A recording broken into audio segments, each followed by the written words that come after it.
আসসালামু আলাইকুম ইয়া আহলাল কবরি। দেখতে পাচ্ছেন দর্শক বন্ধুরা, আপনারা কেমন হয় জর্ডানের কবরস্থান। আসলে আমি এখানে কোনো ভিউয়ার্স বানানোর উদ্দেশ্য নয়, কোনো কিছুর উদ্দেশ্য নয়, আমি জাস্ট আপনাদেরকে দেখাচ্ছি কেমন হয় জর্ডানের কবরগুলো। দেখেন আপনারা, এখানে যে কবর আছে মাটি, এই চারপাশে চারটা আসলে ছিদ্র করা আছে। ছিদ্রগুলোর মধ্যে কিন্তু খাবার রাখা হয়, খাবার পানি রাখা হয় শুধুমাত্র পশু পাখিদের জন্য। আমরা মাঝে মধ্যে কবরস্থান জিয়ারতে আসি। জিয়ারত মানে যে আমরা এখানে দোয়া করি, হয়তো সূরা ফাতিহা পড়ি।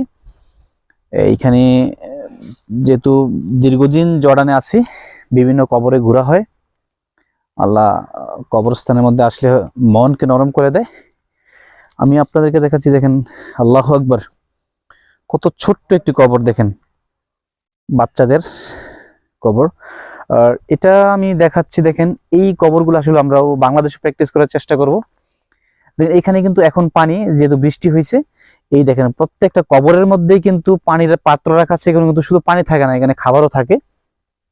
এই যে দেখতে পাচ্ছেন আপনারা, আল্লাহ আকবার, কত ছোট্ট একটি কবর, দেখেন অনেক ছোট একটি কবর। এখানেও খাবার পাত্র, পানির পাত্র রাখা আছে। তো আমরাও হয়তো বাংলাদেশেও চেষ্টা করব এরকম করার জন্য, যেন আমরা পশু পাখিদের জন্য খাবার অথবা রাখতে পারি। যে এই যে দেখেন কত বড় একটা। আর এইখানে কিন্তু আপনারা জানেন, প্রত্যেকটা কবরে কিন্তু, এখানে কবরস্থানে কিন্তু বিশাল বড় বড় পানির ট্যাঙ্কি দেওয়া থাকে। এখানে এই ট্যাঙ্কিগুলো থেকে কিন্তু পানি নিতে পারে গরমের দিনের জন্য বিশেষ করে। দেখেন একটি কবর, আল্লাহু আকবার, কতগুলো পানির পাত্র রাখা আছে। এখানে পানি এবং খাবারের পাত্র রাখা আছে। আপনারা দেখেন অনেক খাবার এবং পানির পাত্র রাখা আছে। প্রায় এরকম প্রত্যেকটা কবরের মধ্যেই কিন্তু আপনারা জানেন যে এখানে পানির পাত্র এবং খাবারের পাত্র রাখা থাকে। আমি আপনাদেরকে আগেও দেখিয়েছি, এখন আবার দেখালাম।